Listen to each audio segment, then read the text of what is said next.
안녕하세요. 성공예감 이대호입니다.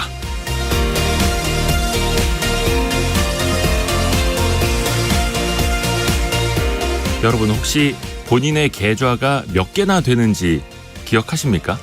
은행 통장뿐만 아니라 제2금융권 또 증권사 계좌에다가 잠자고 있는 휴면 예금까지. 저는 어제 실제로 내 계좌 한눈에 서비스를 조회해보다가 깜짝 놀랐습니다. 은행, 증권사 계좌 등등 해서 10여 개나 나오더라고요. 20년 넘는 시간 동안 이런저런 이유로 만들었던 각종 계좌가 그렇게 많았습니다. 대부분 보니까 비활동 계좌, 즉 쓰지 않는 계좌가 대부분이었고요. 그래서 이번에는 내 카드 한눈에 서비스도 찾아봤습니다. 그랬더니 제 카드가 10개 가까이 나오더라고요. 기억도 못하고 있었던. 안 쓰고 있던 카드사 포인트도 2만 원 가까이 찾을 수 있었습니다. 이걸 찾는 과정은 어렵지 않았습니다. 그냥 인터넷으로 계좌 통합 관리 서비스에 들어가서 본인 인증만 한번 하면 됩니다. 그러면 계좌와 카드뿐만 아니라 나의 보험 가입 정보, 대출 상황, 자동이체 현황, 또 카드로 자동 납부하는 것, 또 증권사의 투자 성향을 등록한 내역까지 본인의 거의 모든 금융 정보를 살펴볼 수 있었습니다. 특히 사용하지 않는 계좌를 여기서 바로 해지하고요. 또 남아있는 돈을 기부할 수도 있습니다. 생각날 때 계좌 통합관리 서비스 아니면 어카운트 인포를 찾아보십시오. 이게 기억하기 어렵다면 그냥 내 계좌 한눈에라고 검색하셔도 됩니다. 내가 기억하지 못했던 한 번은 정리해야 할 나의 과거를 마주하실 수 있을 겁니다. 3월 29일 성공예감 이대호입니다. 시작합니다.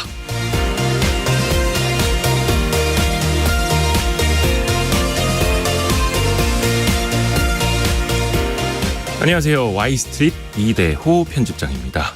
자, 오늘도 경제상식 퀴즈가 나갑니다. 잘 들어주세요. 온라인 중개 플랫폼인데요. 인터넷상에서 소비자와 판매자를 자유롭게 연결해주는 일종의 장터, 온라인 시장 같은 개념이죠. 이 시장 규모가 2년 전 기준으로 약 82조 원이라고 합니다. 2018년에 비해서 2배 이상 커졌고요. 근데 그만큼 가품 논란, 고객 정보 유출, 여러 가지 논란도 항상 겪고 있습니다. 미국으로 치면 이제 아마존이 제일 크고요. 우리나라에서는 쿠팡, 네이버 쇼핑, 11번가, 지마켓, 옥션 이런 데들의 요 서비스라고 할 수 있겠습니다. 힌트 드리겠습니다. 말 그대로 영어로 열려있는 시장, 열려있는 장터라는 뜻이고요. 여러분 많이 이제 사용을 해보셨을 텐데 여러분이 사용해보셨던 경험이나 장단점도 같이 공유해 주시면 상품 받으실 확률이 조금은 올라갈 것 같습니다. 짧은 문자 50원, 긴 문자 100원이 드는 샵 9730, 샵 9730으로 참여해 주시면 되고요. 여러분께 커피 쿠폰 등 선물도 항상 보내드리고 있습니다. 또 한 달에 한 분께는 180만 원 상당의 매트리스도 나가고 있습니다. 실시간 방송 상황은 KBS 콩 그리고 유튜브를 통해서 함께 하실 수 있습니다. 성공예감 이대호입니다. 자주 검색하시면 성공이 가까워집니다.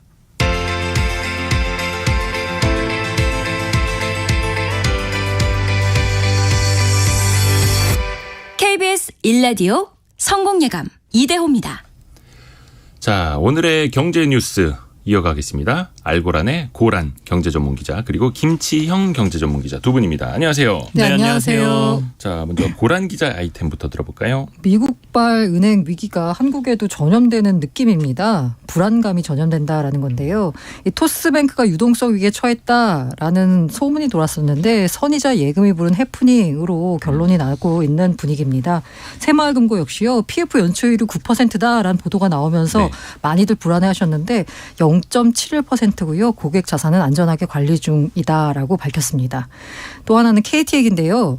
사회이사 2명이 또 그만뒀습니다. 비상경영 빨간불이 커진 KT입니다. 사장 선임이 만료될 때까지는 아마 5개월이 넘게 걸릴 수도 있다라는 얘기가 나옵니다. 네. 저희 문자 메시지로도 새마을금고에 대해서 여쭤보시는 분들 상당히 많이 들었거든요. 꼭 들어봐야겠습니다. 자, 이어서 김치영 기자는요? 네. 어제 정부가 예산안 편성 지침을 발표했습니다. 이게 각 부처가 내년 예산안 편성 때 지켜야 할 일종의 가이드라인 같은 거거든요. 그래서 정부는 건전 재정을 강조하고 있는데 이게 좀 만만찮아 보입니다. 이 얘기 좀 해보고요. 그리고 대통령 직속 저출산 고령사회위원회가 대통령 주재로 올해 첫 회의를 가졌는데요. 일 육아 병행을 돕기 위해 현금성 지원을 확대하고 공공분양의 다자녀 기준을 3자녀에서 2자녀로 확대하는 등의 내용이 좀 들어 있습니다. 자세한 내용 말씀드리겠습니다. 그 방금 이야기해 주셨던 예산안 소식부터 바로 들어볼까요, 그러면? 네. 이제 정부는 내년 예산안 지침에서 가장 핵심을 건전재정 이렇게 얘기를 하고 있습니다. 그러면 건전재정이라 하면 아무래도 정부가 지출을 좀 줄인다 이런 의미로 들리는데요. 당장 내년 예산 편성 과정에서 지역사랑 상품권 같은 현금성 지원 사업이나 노동조합 보조금 같은 국가보조금 사업부터 대규모 예산 칼질이 이루어질 것이다라는 게 좀 보여지고요. 네.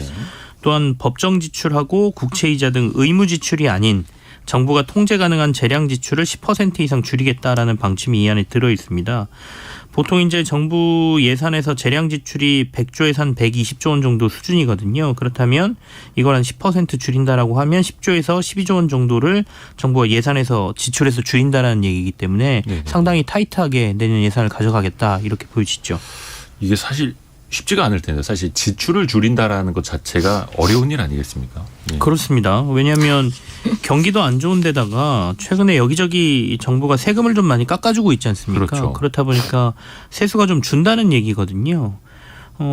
특히 정부 세수에서 큰 부분을 차지했던 그동안 부분이 부동산 쪽입니다. 부동산이 네. 워낙 활성화돼 있었기 때문에. 근데 지금 공시가 인하로 부동산세가 급감하고 있고요. 네.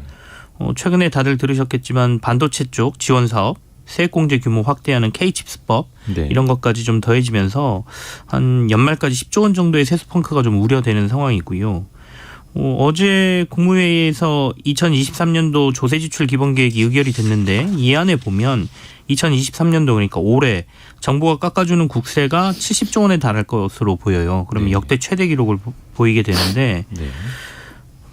더구나 지금 돈벌이 별로 안 좋지 않습니까? 그럼 법인세하고 소득세도 좀 줄어들 가능성이 있고. 그렇죠. 그래서 지금 현재 세금 거치는 속도도 18년 만에 가장 낮다 이런 얘기까지 나오고 있어서 전체적으로 정부가 예상하고 있는 건전재정의 기조가 조금 어려울 수도 있다라는 얘기가 나오고 여기에 또 다른 문제는 경기가 이렇게 안 좋은 상황에서 정부가 재정 건전성만 너무 강조하는 것 아니냐라는 논란도 조금 있습니다. 그러니까 도리어 조금은 이때는 정부가 돈을 풀어야 되는 상황인데 돈을 풀지 않고 도리어 계속해서 쥐고만 있겠다라고 얘기하기 때문에 이게 앞뒤가 좀 안 맞다 이런 얘기까지 지금 나오고 있는 상황이죠.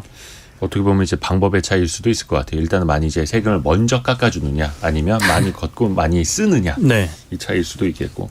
자, 그리고 이제 내년 총선까지 한 1년 1개월 정도 남았는데 벌써부터 총선용 추경 이야기가 슬슬 들립니다. 정부에서도 이 부분에 대해서 조금 민감하게 답을 하고 있습니다. 그렇죠, 민감한 얘기죠, 추경호 부총리가 전반적 경제 상황 등을 검토했을 때 아직 추경을 거론하기에는 이른 상황이다라고 딱 못은 박았어요.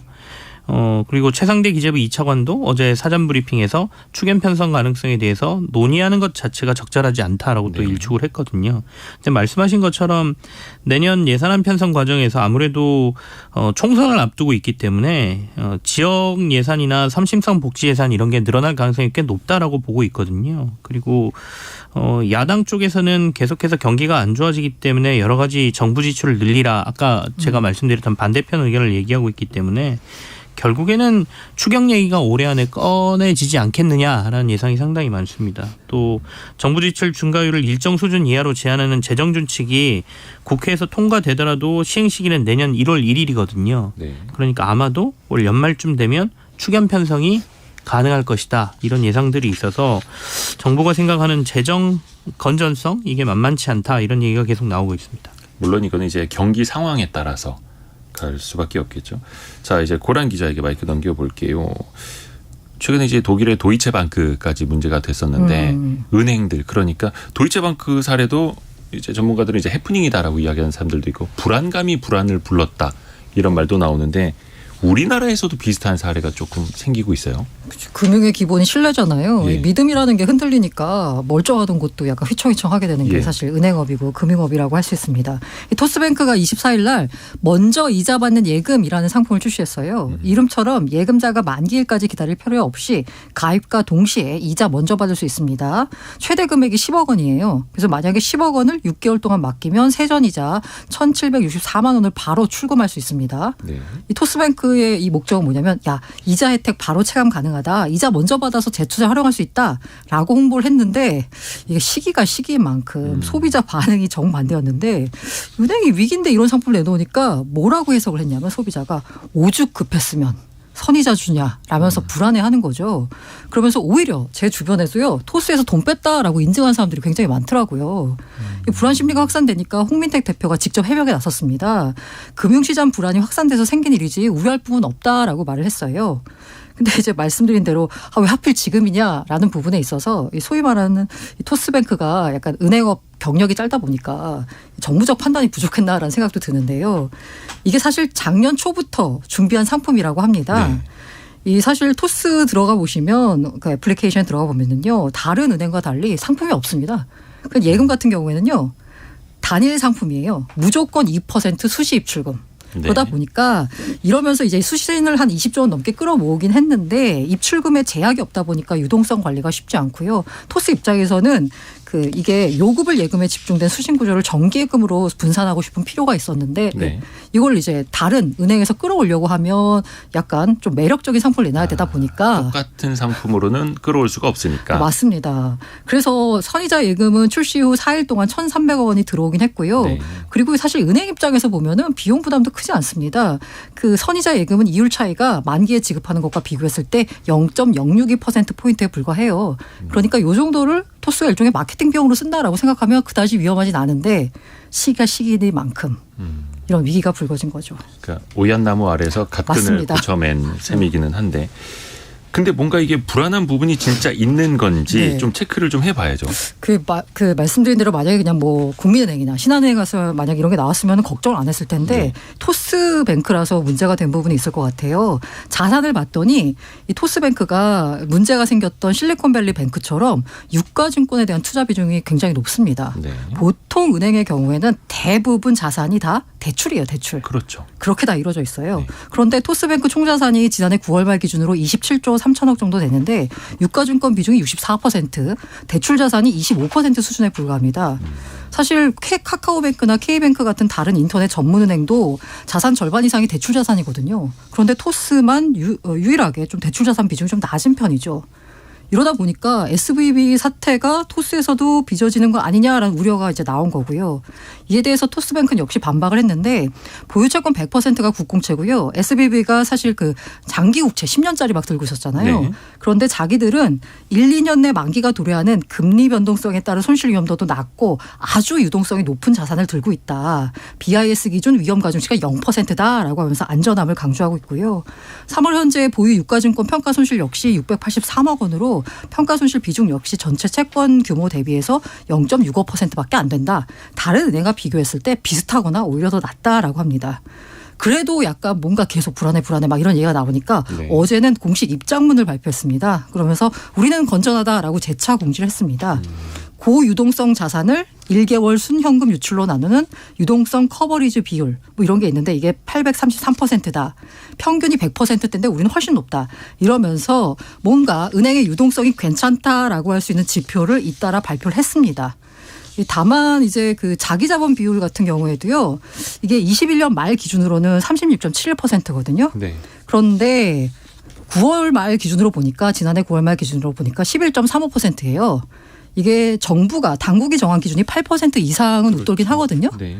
그런데 같은 은행인 인터넷 전문은행 카카오뱅크나 K뱅크랑 비교하니까 카카오가 37%, K뱅크가 14%라서 상대적으로 좀 낮은 부분이 좀 걸리는 부분이긴 합니다만은 유동성 부분에서는 나온 지표가 만약에 맞다면 문제는 없는 건 맞습니다. 그러니까 카뱅이나 K뱅크의 자기자본 비율이 높은 거지. 네. 그렇죠? 토스뱅크도 당국이 정해놓은 기준보다는 훨씬 높은 수준을 유지를 하고 있고 유동성 커버리지 비율 그러니까 1개월 안에 순현금으로 빠져나갈 수 있는 돈보다 자신들이 유동성 좋게 갖고 있는 자산이 한 8배에 달한다. 이렇게. 문제 없다는 거죠. 네. 사실은 자산 가지고 뭐라고 하긴 하는데 원래 우리나라 은행들이 너무 대출의 자산이 집중돼 있다면 네. 미국처럼 해야 된다라고 그동안은 약간 비판해 왔었잖아요. 그래서 실리콘밸리뱅크가 일종의 모범 사례로 많이 거론되기도 했었죠. 사실. 예전에. 근데 네. 분위기가 지금 완전히 바뀐 거죠. 바뀌어가지고. 왜 그런지 아세요? 상황에 따라 달라집니다. 상황에 따라. 근데 지금 이제 상황이 그렇게 흘러가고 맞아요, 있으니 맞아요. 일단은 오얏나무 아래에서 가끔 고쳐냈다면 해명을 하면 되는 거고 시장이 이제 좀 받아들이면 될지 이것도 좀 지켜봐야겠고요. 어쨌든 다시 한번 이 해프닝이라고 끝날 것 같은데 역시 금융업의 본질은 신뢰입니다. 믿음이다. 맞습니다. 그래서 회사 측이 이렇게 적극적으로 소통을 하는 것도 좋은 겁니다. 자, 새마을금고에 대해서 우리 청취자분들도 문자 많이 보내주고 계세요. 여기는 일단은 부동산 PF 관련된 네. 자금들이 좀 많다 보니까 걱정이 좀 되고 있는데 어떤 상황인지 정리해 주시죠. 특히 월요일 날 새마을금고 PF 프로젝트 파이낸싱 연체율이 9% 이른다는 보도가 확산이 됐어요. 네. 야, 이 9% 이거 너무 높잖아요. 그러면서 이거면 부실 뭐 우려되는 거 아니야? 라면서 우려감 시장에 쫙 퍼졌습니다. 네. 그러니까 이게 생각보다 너무 우려감이 시장에 커지니까 새마을금고가 어제 또 입장문을 또 따로 발표했습니다. 네. 부동산 시장 불황에 따라 관련 연체율이 상승하고 있지만 충분히 관리할 수 있는 수준이다라고 하면서 이 9%의 실체에 대해서 말을 했는데 그게 우리가 생각하는 일반적인 연체율이 아니고요. 부동산업과 건설업에 종사하는 일부 채무자의 대출 연체율이라는 거예요. 네. 전체 새마을금고 채무자 연체율이 아니다라는 부분을 강조를 한 거죠. PF 대출 관련해서는 새마을금고가 상대적으로 안정적인 관리형 토지 신탁이라고 해서 다른 것보다는 좀 안정적인 그것만 취급하고 있고요. PF 중에서도 그나마 좀 안정적인 연체율도 지난 1월 말 기준으로 0.71%. 그리고 새마을금고의 PF 공동대출은 선순위 대출입니다. 그리고 LTV 담보 인정 비율도 60% 수준이어서요. 연체가 되면 담보물 매각을 통한 회수가 가능하다는 게 새마을금고 입장입니다. 다만 이 9%라는 숫자가 아까 말씀드린 대로 PF의 그냥 전체적인 연체율이 아니라요. 부동산업과 건설업에 종사하는 일부 채무자의 이제 연체율인데 이렇게 너무 시장에 퍼져가지고 좀 당황했던 거죠. 그러면서 다시 한번 강조한 게 뭐냐면 새마을금고법에 따라서 1인당 5천만 원까지 예금자를 보호합니다. 그렇죠. 그리고 22년 말 기준으로 예금자 보호기금이 2조 3천억 원에 이르러요. 그리고 게다가 필요할 경우에는 국가로부터 자금을 차입해서 빌려서 고객의 예금을 지급할 수 있다라고 법에 돼 있다라고 합니다. 네. 게다가 고객의 예적금을 언제든지 지급할 수 있도록 상환준비금을 지난해 말 기준으로 12조 적립했고요. 금고 자체 적립금도 7조가량 보유하고 있다라고 강조했는데 말씀드린 대로 이게 시기가 시기니만큼 네. 약간 불안한 소리만 나와도 사람들이 전부 다 큰일 나는 거 아니야? 라고 생각하시는 거죠. 그렇죠. 지금 상황이 또 그러하니까. 예. 자, 김치영 기자. 네. 저출생 대책 얘기로 좀 넘어가 볼게요. 어제 대통령이 직접 회의를 주재하는 게 있었어요? 그렇습니다. 위원장이 대통령으로 돼 있긴 합니다만 직접 회의를 주재한 것은 7년 만이거든요. 그러니까 다들 뉴스를 통해서 들으셨을 테지만 작년 우리나라 합계 출산율이 역대 최저인 0.78명을 기록했지 않습니까? 네. 그러니까 정부에서 강력한 저출산 대책을 내놓겠다 이렇게 얘기를 하고 있었고 그렇다 보니까 정부가 세계 최저 수준의 저출산 위기를 탈출하고자 여러 가지 대책을 하고 있고 상징적으로 대통령까지 나서서 이 저출산 대책에 신경을 쓰고 있다라는 모습을 좀 보여주고 싶었던 것 같습니다. 어제 이제 저출산위가 정책 추진 방향을 발표하면서 여러 가지 얘기를 했는데 인류가 병행을 돕고 현금성 지원을 확대해서 양육비 부담을 줄인다. 이게 전체적인 원칙으로 보이고요. 또 눈길을 끄는 건 2자녀 이상만 돼도 양육과 주거 지원을 더 받게 하겠다는 내용이 들어 있습니다. 네. 이때 구체적으로 어떤 대책들이 담겨 있는지 살펴봐야 할 텐데 일단은 많이 기대가 됐거든요. 네. 회의 열리기 전에 어떤 것들 나왔습니까? 일단 앞서 마지막에 제가 말씀드렸던 다자녀 가구의 비용 부담을 줄이기 위해서 2자녀 이상에 대한 정부 지원을 확대한다라는 거거든요. 그러니까 네. 지금까지 다자녀라고 하면 보통 3자녀 이상 쪽에 포커스가 좀 맞춰져 그렇죠. 있었습니다. 그런데 이제 2자녀만 가지고 있어도 여러 가지 정부의 지원을 받을 수 있다 이런 얘기가 되겠죠. 그래서 출산휴가, 육아휴직 제도와 관련해서는 실태조사나 근로감독, 전단신고센터 같은 것을 만들어서 실제적으로 잘 사용하고 있는지 확대도 하고 여러 가지를 체크하겠다는 거고요. 이것만 해서는 잘 안 될 거니까 기업의 지배구조 개선 뭐 이런 것과 관련돼서 ESG라고 저희가 얘기하지 않습니까? 이 정보에다가 이런 것들까지 넣도록 해서 네. 체크를 하겠다라는 거예요. 그러면 이행력을 조금 높일 수 있다라는 게 정부의 입장이고요. 그다음에 육아기 근로시간 단축제도, 재택 유형 근무 활성화, 부모 맞돌봄 활성화, 육아휴직 사각지대 해소 등을 정부가 하겠다 뭐 이런 얘기를 좀 내놨습니다. 그리고 이제 많이들 관심이 있으시는 게 이제 주택 관련해서 다자녀를 가지면 받을 수 있는 혜택들이지 않습니까? 그래서 청년, 신혼부부에게는 분양주택, 임대주택 공급을 늘리고 자녀 수에 따라 주거 면적을 달리하는 방안을 추진하는데 2027년까지 신혼부부의 공공분양 15만 5천 호, 공공임대 10만 호 등을 더 공급할 계획이다라고도 발표를 했는데 아까 말씀드린 대로 공공주택 중 공공분양 다자녀 기준을 3자녀에서 2자녀로 완화해서 2자녀 이상도 혜택을 받을 수 있게 하겠다. 그리고 신혼부부를 대상으로 주택구입, 전세자금 지원 대출의 소득 요건도 완화하는 방안을 검토한다. 이런 내용들이 들어있습니다. 사실 이거 분양하고 청약 혜택 준다라는 건 결국 다른 사람들의 당첨 가능성을 낮춰서 이쪽으로 준다라는 것 아니겠습니까?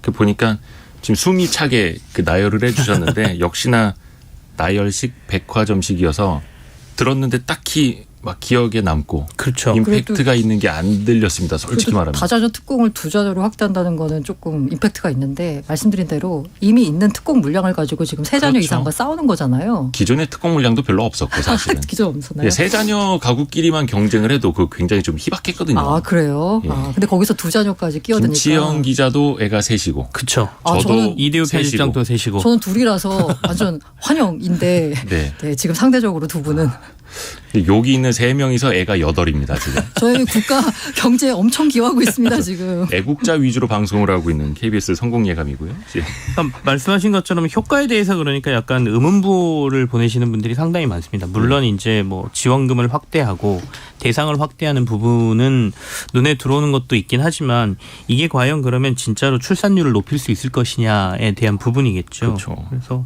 사실은 진짜 부담은 다른 데에 있다라고 많이들 얘기하시죠. 그러니까 최근에 여러 가지 나온 이슈들도 포함이 돼 있습니다. 그러니까 학폭 관련해서 자녀를 낳아도 학교에 마음껏 보내기가 힘든 상황. 그다음에 주 69시간 근로제, 유연제 얘기하면서 노동을 너무 많이 해야 되는데 집에서 어떻게 아이들을 돌볼 수 있겠느냐. 여기에 꺾이고 있는 경제 성장률 이런 거시적인 부분까지 다 포함이 돼 있기 때문에 단순히 정부가 지금 내놓은 돈 조금 더 주고 일 조금 덜하게 하는 정도를 가지고 과연 이 출산율을 높일 수 있을 것이냐에 대한 부정적인 시각도 상당히 있습니다. 그래서 조금 더 봐야 되는데 최근에 일본의 한 기업이 내놓은 출산 정책이 굉장히 눈에 좀 들어오더라고요. 그러니까 이거는 좀 독특한 정책입니다. 네. 직원이 출산하면 같은 팀 직원들, 다른 직원들에게 네. 우리 돈으로 약 100만 원의 출산 축하 지원금을 준다는 거예요. 네. 그러니까 주변에서 다들 이렇게 출산하는 거에서 축하해주고 다른 사람도 혜택 받을 수 있게 해줘야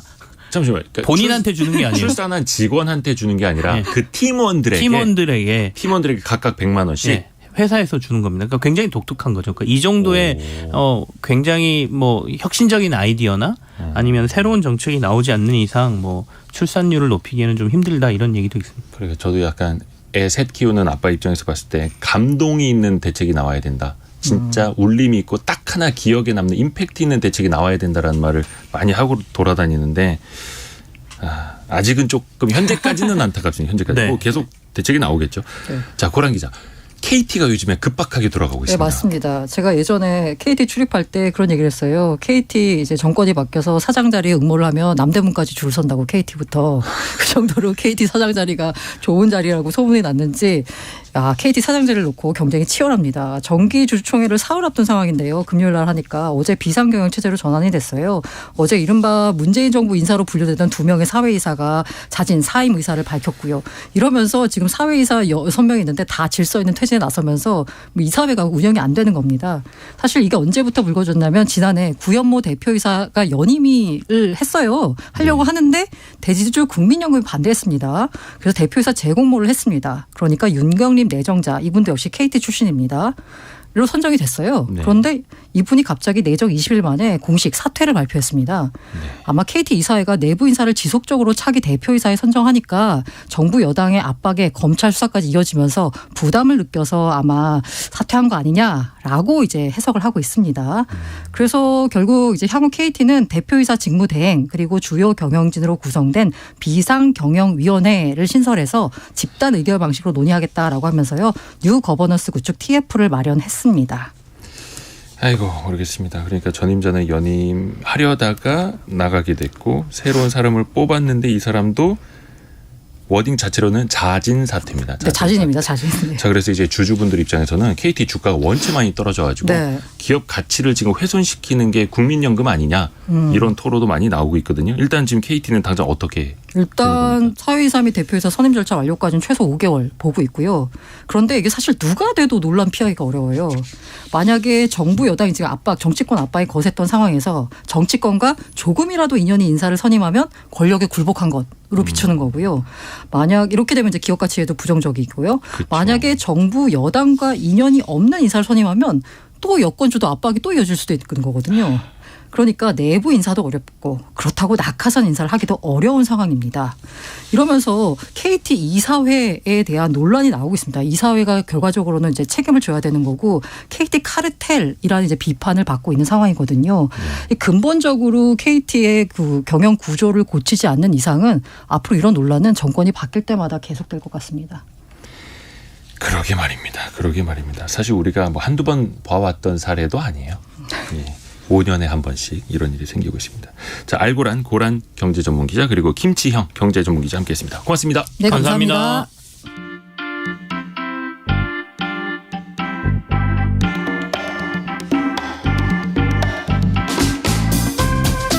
지금 여러분께서는 KBS 1라디오 성공예감 이대호입니다를 듣고 계십니다.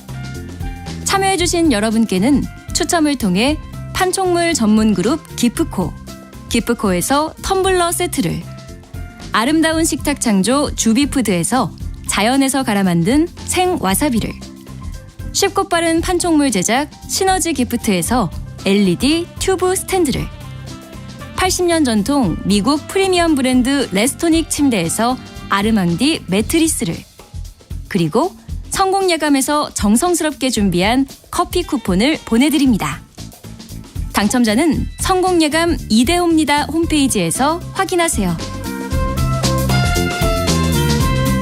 자, 많은 분들이 문자 메시지로 퀴즈 정답 보내주고 계시는데요. 6777님이 백화점이나 매장에서 직접 보고 이곳에서 온라인으로 구매합니다. 이렇게 보내주셨네요.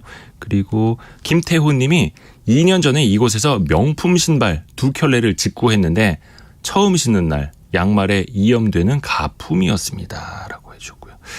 1714님이 이 마켓을 운영하고 있습니다. 요즘은 라이브 시대입니다. 아, 라이브 방송도 하시나 보다. 그죠? 요즘에는 자영업 하시는 분들도 이거 마켓 열어가지고 라이브 방송도 직접 할 수 있는 시대가 됐습니다. 그리고 3967님이 저희 신랑이 땡땡 마켓이래요. 라고. 예.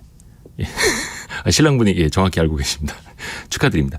그리고 제가 오프닝 때 말씀을 드렸는데 그 계좌 통합 관리 서비스 어카운트 인포 내 계좌 한눈에 내 카드 한눈에 이렇게 검색해서 본인의 금융 정보 다 찾아볼 수 있다고 말씀드렸잖아요. 근데 김성현님께서 이대호 편집장 말 듣고 검색하면 유사한 범죄 사이트 광고 사이트가 먼저 뜨는 듯합니다.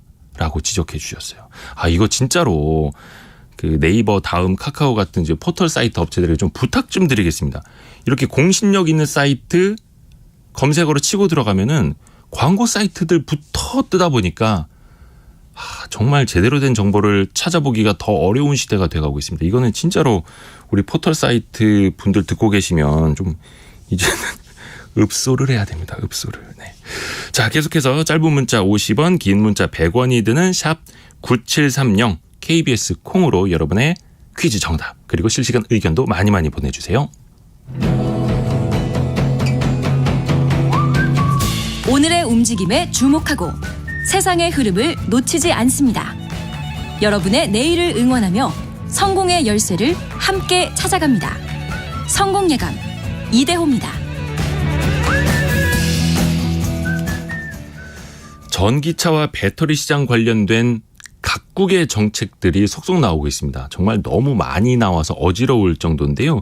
우선은 유럽연합이 논란 끝에 휘발유 같은 내연 기관차를 2035년부터 퇴출하기로 했습니다. 다만 예외 조항을 넣어서 이게 좀 논란이 되고 있고요. 그리고 우리 시간으로 금요일에는 미국의 인플레이션 감축법, 이게 지난해 8월에 발효가 됐는데 그 세제 혜택을 주는 세부 조항이 조만간 발표가 됩니다. 하나하나 따져볼 게 많습니다. 우리나라 기업도 그렇고 소비자에게도 그렇고 또 투자자에게도 그렇고요. 서정대학교 스마트 자동차 학과 박철완 교수와 전화 연결해 보겠습니다. 안녕하세요. 예, 안녕하세요. 네, 안녕하십니까. 네. 우선은 유럽연합에서 2035년부터 내연 기관차를 이제 퇴출한다. 근데 이거는 몇 년 전부터 이제 예고가 돼 왔던 거고, 그렇죠? 이제 네. 확정이 되는 건데, 근데 여기에 좀 조건이 붙었더라고요. 네. 어떻게 되는 건가요? 현재 지금 조건이 붙어 있는 게 그 속칭 이퓨얼 합성 연료라고 부르는 것을 쓰는 경우에 하나여 허용을 한다는 조건이 붙어 있죠. 합성 연료요. 예.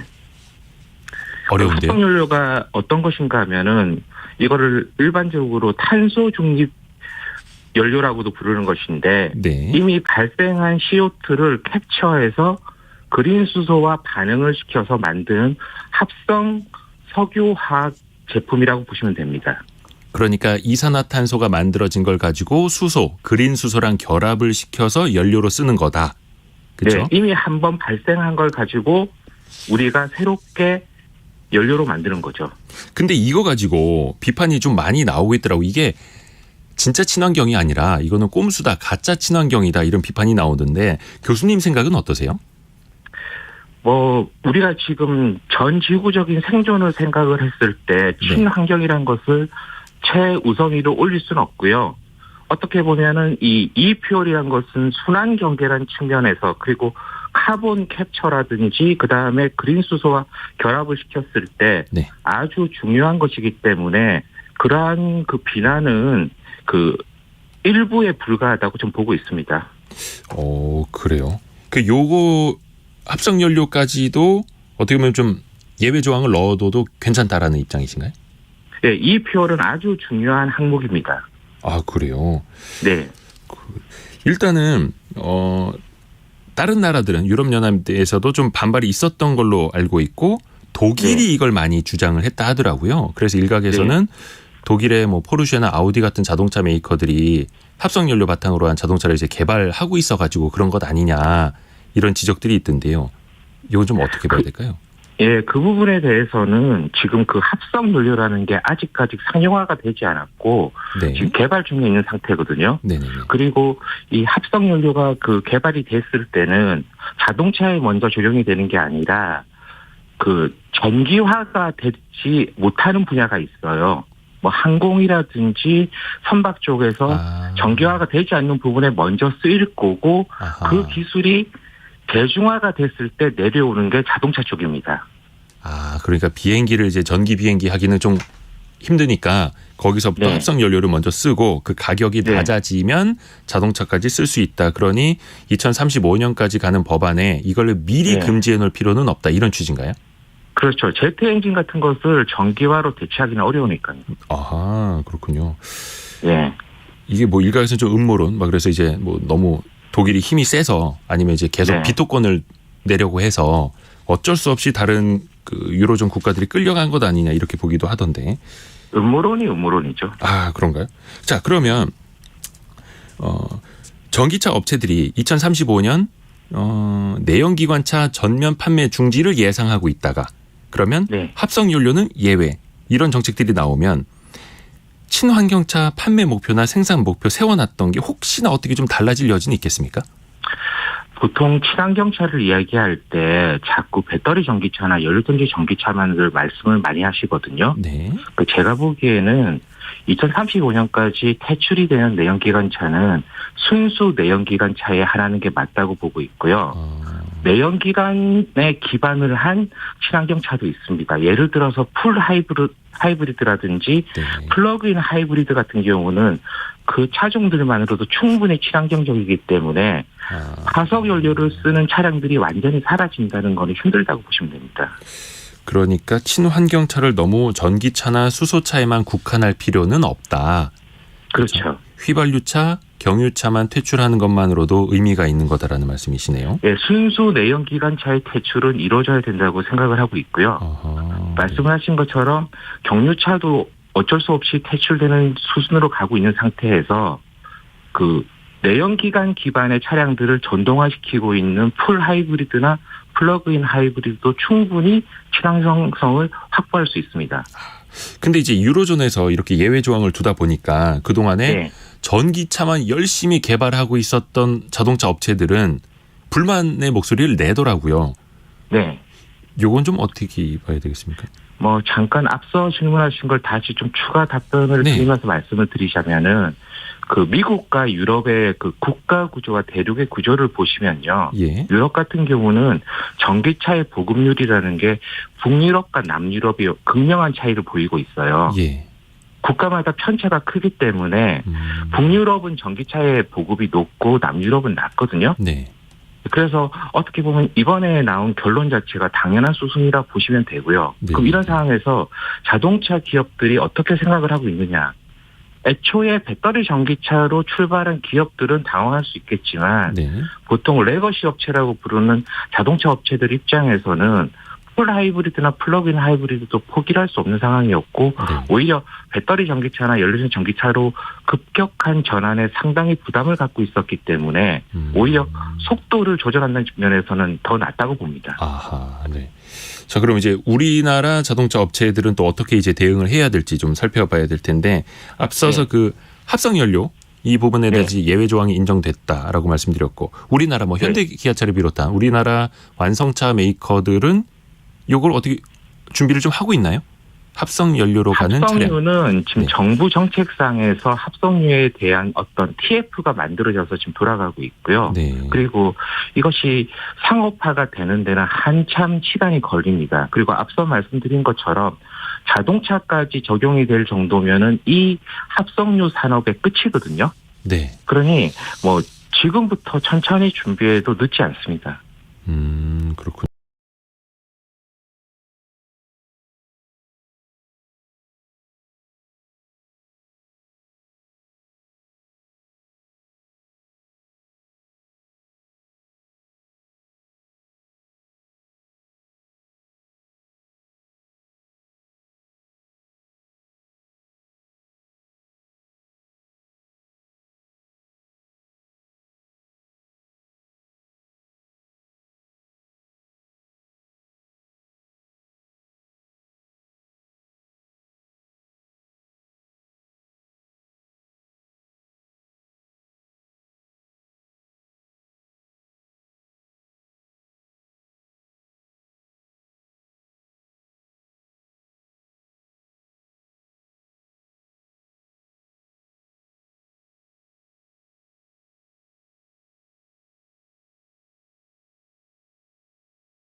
광물로 분류될 수 있다는 얘기가 들어가 있었는데 예. 현재 미국 내에서 이것에 대한 반발이 있죠. 만약에 음극재, 양극재 요게 핵심 광물로 분류가 되면은 음극재, 양극재 기업들은 굳이 미국에다 공장을 짓지 않아도 되는 그런 상황이 되는 걸까요? 어느 정도까지는 그렇겠죠. 아, 그렇군요. 네. 요게 조금 이번 주 금요일이죠? 우리나라 시간으로. 예, 그때 네. 한번 발표가 된 다음에도 한번 계속 좀 체크를 해봐야 될 것 같습니다. 시간상 여기에서 좀 전화를 마무리해야 될 것 같고요. 서정대학교 네. 스마트 자동차학과 박철환 교수와 함께했습니다. 오늘 말씀 고맙습니다. 네, 고맙습니다. 네, 고맙습니다. 저희는 잠시 라디오 정보센터 다녀오겠습니다. 앞으로 1년간 물가 상승 전망을 뜻하는 기대 인플레이션율이 석 달 만에 하락세로 돌아섰습니다. 한국은행에 따르면 이번 달 기대 인플레이션율은 3.9%로 한 달 전보다 0.1%포인트 하락했습니다. 정부가 소비를 끌어올리고 내수를 활성화하기 위한 대책을 발표했습니다. 정부는 우선 600억 원 규모의 재정을 투입해 숙박 레저 등 여행비 할인을 지원하고 근로자 등의 국내 휴가비를 지원하기로 했습니다.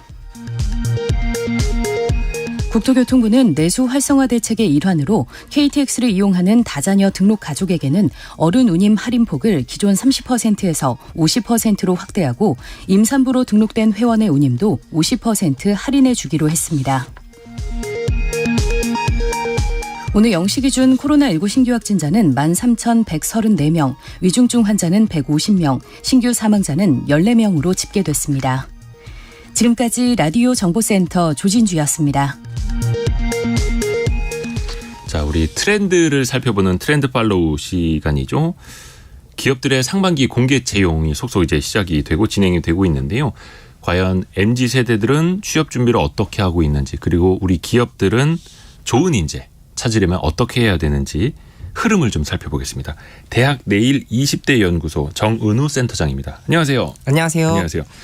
예전에는 대기업, 간판 큰 회사, 또 최근에는 IT 기업 이런 게 이제 선호하는 자리였는데 맞습니다. 그런 뭐 직무, 기업, 일자리 선호도는 좀 어떻게 요즘 흘러가고 있나요? 요즘 같은 경우에는 사실 특정 기업에 좀 쏠린다, 뭐 아니면 뭐 특정 직무에 쏠린다는 인식보다는 이제는 이 직무가 얼마나 나와 맞냐라는 예. 거를 탐색하는 성향이 더 강해진 시대라고 이해하시면 좋을 것 같고요. 네, 네. 일단 붙고 보자 하는 성향이 아니라 좀 나와 맞는 조직 문화를 갖춘 곳인지 파악하는 경향성이 굉장히 크게 늘어났었습니다. 그래서 실제로 뭐 연봉이나 직무 같이 여전히 중요하게 생각하는 지표도 있지만 가장 크게 지표가 상승한 항목은 조직 문화. 가 가장 크게 지표가 상승했고요. 그러다 보니까 최근에 원티드나 이런 구직업체에서는 예, 이제 예. 나와 잘 맞는 기업 테스트 이런 것들을 계속 만들고 또 거기에 이제 참여하는 비율도 굉장히 높은 것으로 파악이 되고 있습니다. 아, 예전처럼 회사 이름, 연봉 위주로 검색해서 보는 게 아니라 조직 문화를 살펴보고 내가 지원할지 말지. 맞습니다. 야, 그러니까 옛날 뭐 그냥 붙을 만한 데부터 일단 지원해 보겠다 이게 아니라 내가 진짜 일을 하고 싶은 곳으로 가고 싶다 이거잖아요. 그렇죠. 근데 일단 취준생들 입장에서는 준비하는 기간도 좀 상당히 좀 필요할 텐데 그 네네. 기업에 대해서 좀 살펴봐야 될 테고. 맞습니다. 그 시간은 좀 어떻게 될까요? 이게 특히 IT 업계 그 이공계 학생들한테서 많이 나타나는 현상인데요. 네. 그 2018년에 학령 인구가 좀 이제 정점을 찍고 나서 계속 감소 중인데 흥미로운 점이 이게 대학원생이 계속 증가하고 있다라는 점입니다. 근데 이게 아무 곳이나 가겠다 이런 의식보다는 스펙을 좀 올려서라도 내가 원하는 기업에 꼭 가겠다 하는 인력이 늘어나서 저희 현장에서는 석사 이상의 어떤 학력 인플레가 굉장히 좀 심해지고 있다라고 보고 있고요. 학력 인플레이션. 맞습니다. 그리고 지난해 그 자소설닷컴 조사에 따르면은 네. 꼭 원하는 기업과 직무에만 내가 지원하고 싶다라는 비율이 전체 구직자의 절반인 한 46% 정도를 차지했거든요. 그래서 요건 이제 좀 정시 채용이 기업들이 많이 줄고 수시 채용이 주류를 이루면서 이런 경향성이 앞으로도 더 두드러질 것으로 보입니다. 그러니까 그 기업을 미리 내가 꼼꼼하게 살펴보고 가겠다. 네. 그러면 그 주로 이제 취업 정보, 네. 기업의 정보를 알아가는 어떤 루트나 네. 창구가 좀 달라지기도 하나요? 뭐 편집자님 같은 경우에는 예전에 뭐 그런 취업 커뮤니티랄지 잡보드 같은 것들 많이 살펴보셨을 그렇죠, 것 같은데요. 요즘에는 이런 취업 포털 사이트나 카페 같은 것이 아니라 그런 것들은 지표가 좀 하락했고 반면에 유일하게 그 취업 정보 탐색으로 지표가 오른 곳이 이 블라인드와 리멤버 같은 직장인 익명 커뮤니티입니다. 그래서 실제로 그 회사 구성원들이 글을 쓰고 그렇죠. 생각을 나누는 네. 그런 곳. 맞습니다. 그래서 요게 이제 앞서 말해드렸던 것처럼 진짜 나에게 맞는 조직 문화 이런 것들을 찾기 위해서 예. 소위 말하는 찐 정보라 그러죠. 이런 것들이 있는 현직자 정보 커뮤니티를 현직자 찾게 정보. 됐습니다. 네. 아, 진짜 중요하죠. 맞습니다. 근데 사실 현직자들이 자기 회사 이야기는 별로 좋은 글 쓰는 그렇죠. 일이 별로 없는데 네. 다 안 좋은 글만 쓰지. 제 주변에도 근데 기업 네. 차원에서 네. 유튜브로 운영을 하면서 직장인 브이로그 네. 실제로 직장인들이 찍어서 올리고 네. 현장 분위기를 보여주고 막 이런 것들 많이 하거든요. 맞습니다. 그러니까 좋은 인재를 유치하기 위해서 그렇게 한다 그렇죠. 하더라고요. 네. 이게 실제로 좀 도움이 될까요? 아, 요게 약간 좀 양날의 검인데요. 요게 이제 채용 이 과정에서 단순하게 이제 기업의 정보를 얻는 게 아니라 말씀드렸던 것처럼 내게 맞는 기업이냐 요거를 이제 영상을 보고 판단을 하게 되는데 네. 이게 홍보 브이로그를 올렸는데 부정 댓글이나 이런 반응이 있으면 이게 지원율에 오히려 좀 악영향을 끼치는 경우가 많이 있고요. 네. 또 최근에는 이제 유명 유튜브 채널들이랑 콜라보를 해서 이제 그런 영상들을 찍는 경우가 있는데 이게 아무래도 기업이 홍보용으로 제작했다라는 걸 구직자들도 알기 때문에 그렇죠. 네, 이게 연출 상황이다라는 거를 좀 알고 있고 더불어서 좀 화기애애한 이 직장 분위기를 보여주는 건 좋은데 저게 구직 정보로서 어떤 알찬 가치가 있냐라고 하는 좀 의문을 품는 구직자들도 많이 있습니다. 그래서 기업이 영상을 준비하실 때는 이 산업의 특성에 따라서 가령 예를 들면 우리가 좀 복잡한 테크 기반의 B2B 기업이다라고 하면은 자기 기술을 좀 심플하게 보여주는 영상을 좀 촬영을 하신다거나 아니면은 우리가 지금 빠른 홍보가 필요하다라고 하면은 이게 자막으로 좀 쉽게 크게 보여주는 영상처럼 좀 유행보다는 이게 우리 기업의 특성이나 구직 목적에 따라서 좀 구성하시는 게 좋을 것 같다라고 조언 드리고 싶습니다. 어차피 이걸 보는 취준생들 입장에서도 이거 홍보용으로 만든 거야라는 그렇죠. 걸 다 안다라는 거죠. 맞습니다. 그래서 오히려 자기 회사 뒷담화하는 그런 콘텐츠가 그렇죠. 또 인기가 있을 때가 있어요. 맞습니다. 솔직한 이야기 듣고 싶다는 네. 거죠. 그리고 예전에는 보면 이제 채용 설명회라는 거 참가하고 뭐 학교로 아니면 이제 뭐 그 회사 네. 인사 담당자가 와서 설명하고 막 그러기도 했잖아요. 네. 요즘엔 좀 어떻습니까? 코로나 시기 겪으면서 아무래도 오프라인 행사가 많이 위축된 것은 사실이고 또 그 와중에 이제 메타버스라든지 뭐 예. 줌 채팅이라든지 이런 서비스들이 많이 지기도 했는데요.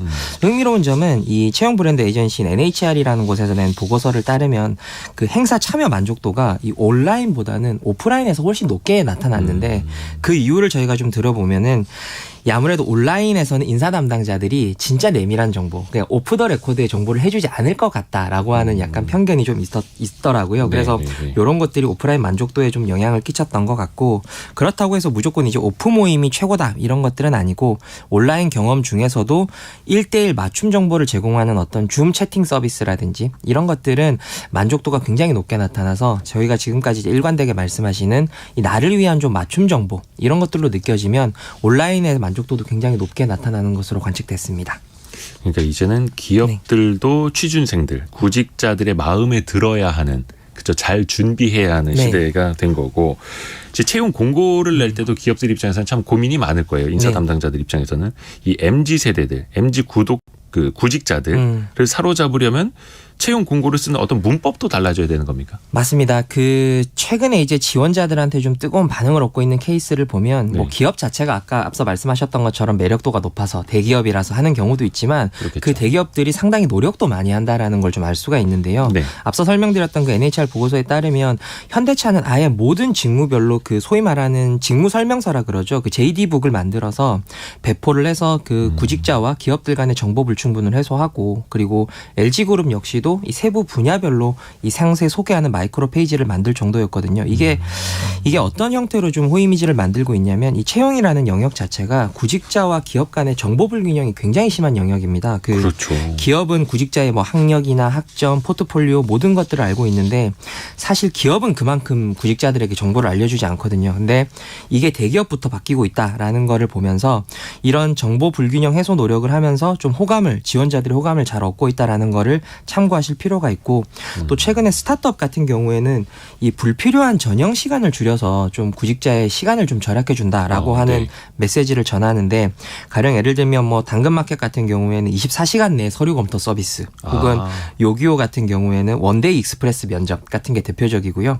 최근에 IT 업계 같은 경우에는 자기소개서를 거의 없애는 추세인데 네. 자기소개서를 없애고 바로 접속하면은 코딩 테스트 페이지로 넘어가는 형태로 진행을 해서 불필요한 절차를 굉장히 간소화하는 것도 또 지원자들에게 관심을 끄는 채용 공고가 되고 있습니다. 그러니까 실력만 보겠다. 맞습니다. 이런 취지로. 맞습니다. 네. 야, 이거 기업마다 또 이제 고민이 더 많아질 것 맞습니다. 같습니다. 그러니까 어떻게 보면 이제 지원서 내기 전에 서로에 대해서 탐색을 먼저 한 다음에 이력서 내세요, 막 이런 것도 되겠고. 정확합니다. 네. 근데 최근에 보면 인공지능, 그렇죠. 채용 시장에서도 좀 많이 활용이 된다. 네. 그러니까 구직자 입장에서는 자기소개서를 뭐 챗봇이라든지 그렇죠. 챗 GPT 같은 걸로 쓰기도 하고 네. 또 기업들도 AI 방식으로 해서 사람 이제 얼굴을 인식한 다음에 그걸로 면접 보는 데들도 네, 있더라고요. 맞습니다. 이거는 좀 사람들의 반응은 어때요? 이게 그 챗GPT 시대에는 이게 자소서 전형의 신뢰도 자체가 좀 하락할 것을 우려하는 MZ 구직자들이 좀 많았었는데요. 네. 최근에 기사에서 실제로 한 78%가 챗GPT로 그냥 자소서 써서 합격했다라는 기사가 나오면서 이게 이런 신뢰도나 이런 것들이 좀 떨어지는데 일조하는 분위기인데 이 기업 입장에서는 좀 두 가지로 나뉩니다. 첫 번째는 삼성전자처럼 뭐 크게 신경 쓰지 않는다. 대신 다른 전형을 좀 강화해서 차별화하겠다. 변별력 강화하겠다. 예를 들면 이 친구들이 AI 썼는지 안 썼는지 감별하지 않고 대신에 이제 자체 시험의 변별력을 강화하겠다라고 발표하기도 했었고요. 또 앞서 설명드렸던 것처럼 스타트업 같은 경우에는 아예 자소서 전형을 그냥 없애겠다라고 하는 경향성도 좀 관측되고 있는 형편입니다. 네. 정은우 센터장님 같은 네. 경우는 만약에 직원을 채용한다. 네. 그러면 이거 챗GPT로 자소서 써서 온다 그러면 어떻게 하시겠어요? 저희 같은 경우에도 사실은 이제 실력이나 포트폴리오 중심으로 이제 거의 전형이 변하고 있는 형편이라서 네, 최근에는 이게 크게 신뢰도가 작용하진 않는 거라고 보실 수 있을 것 같습니다. 꾸며진 자소서보다 네. 역시 실력 위주로. 요즘 경향성이 좀 그렇습니다. 오늘 대학내일 20대 연구소 정은호 센터장 통해서 이야기 들어봤습니다. 고맙습니다. 고맙습니다. 고맙습니다. 자, 오늘 퀴즈의 정답은 오픈 마켓이었습니다. 오픈 마켓. 많은 분들이 이제 글을 올려주고 계시는데 장훈님께서 최근 이곳에서 소매업 사업자 등록했는데 경쟁이 어마어마해서 다시 폐업 신고했네요. 그렇죠. 사실 한 10년 전만 하더라도 오픈 마켓이 기회의 땅, 기회의 장이었는데 이제는 그 안에서도 경쟁이 장난이 아닙니다. 자, 잠시 후 2부에서는요 저희가 조선시대로 떠나보겠습니다. 조선시대를 대표하는 시인 윤선도 선생을 통해서 경제적으로는 어떤 삶을 살았는지 어떻게 당시 양반들이 부를 일궜는지 살펴보겠습니다. 잠시 후 10시 5분에 2부로 금방 돌아오겠습니다.